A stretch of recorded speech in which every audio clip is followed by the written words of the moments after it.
Week 21 of the 2023-24 NBA season is over, which means it's time to run it back. This is Run It Back, NBA Week in Review, Los Angeles Clippers edition. I'm Jose Salviati, editor at thepeachbasket.net, and formerly the featured columnist covering the Clippers for Bleacher Report. This is the show where we recap the week that was for the Los Angeles Clippers and then highlight their marquee matchup for the week to come. Let's start like we always do by taking a look at where the team lands on the Peach Basket's objective power rankings after this week. The Clippers finished the week at 1-3, another stumble. I had predicted a 2-2 week. It may be time to retire the Clippers crystal ball that we use weekly to predict how the team's going to do. The team started the week with a loss to the Bucks, which we predicted, so off to a good start, in a sense. I hate to predict losses and be right about it, but on we go. Then they lost to the Timberwolves. Now, we thought that was a win, and we're going to talk a little bit more about that loss later on in the show. We then predicted a loss to the Bulls, a game that they won. I don't mind being wrong there. Then they finally... I should say in their marquee matchup of the week, I had the Clippers sending a statement and beating the New Orleans Pelicans. They did not. That 1-3 week keeps them at number 4 in the West, but just barely. And they remain at number 5 overall. Now, that 1-3 week is difficult to accept for Clippers fans, and I am going to talk a little bit more about that in just a few minutes. Hang tight. The top performers. Let's take a look at the best to do it in key categories for the Clippers in week number 21. After being dominated by Kawhi Leonard for a few weeks in a row, Paul George takes over the top spot as the team's best scorer. He averaged 24.5 points over his 4 games played in week number 21. In fact, PG dominated the scoring category. He averaged 3.3 3-point field goals made and 8.5 total field goals. That was enough to lead the team in both categories. The rebounding category was also dominated by a single player, which is kind of nice to see. Ivica Zubac was the overall best rebounder, averaging 8.4 rebounds. He was the best offensive rebounder, averaging 2.4. And finally, the best defensive rebounder, averaging 6 a game.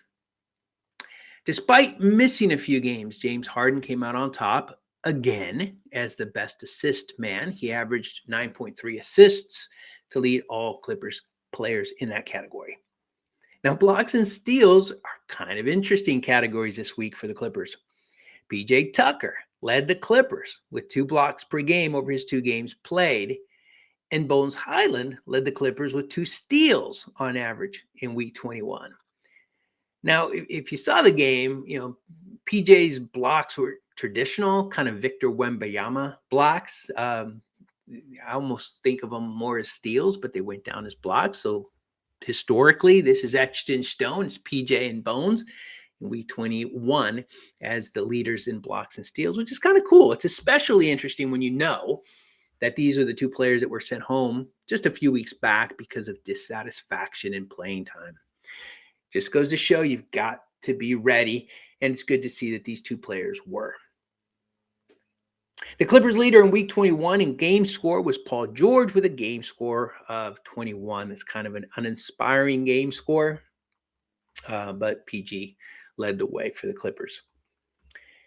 Now, the week ahead, week 22 for the Clippers, honestly is a weird one. They start by taking on the Atlanta Hawks, then have back-to-back games against the Blazers with both games in Portland.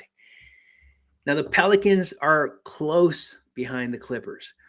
And because of that, they're in danger, okay? And I realize this is an over-dramatization, and I'm going to talk a little bit more about that in a bit, man.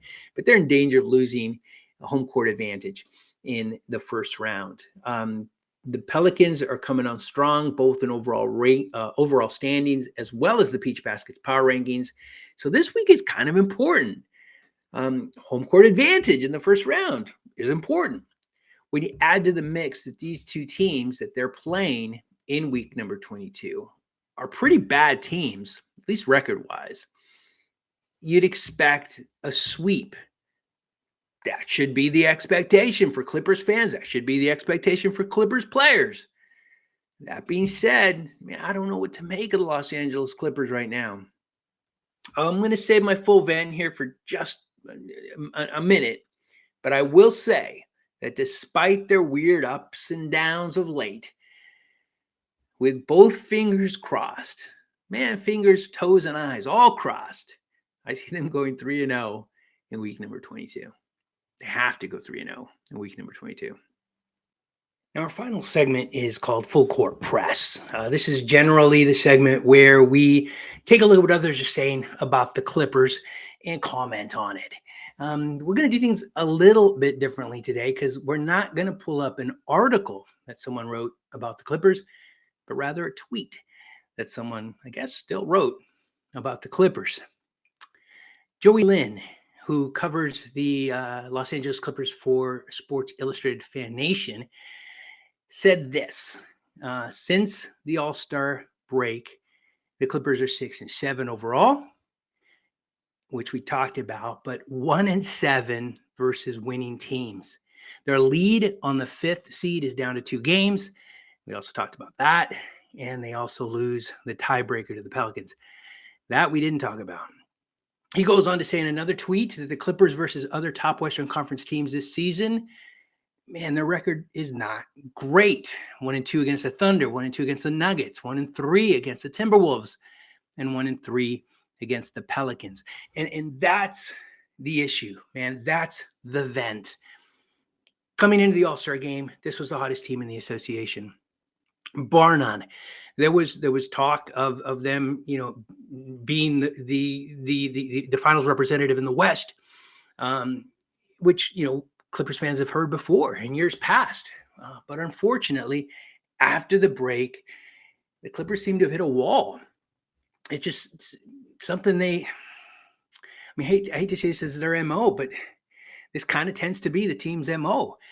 They're very, very, very good for long periods of time. But then when the rubber hits the road, when the games matter, when the playoffs begin, they just seem to not show up.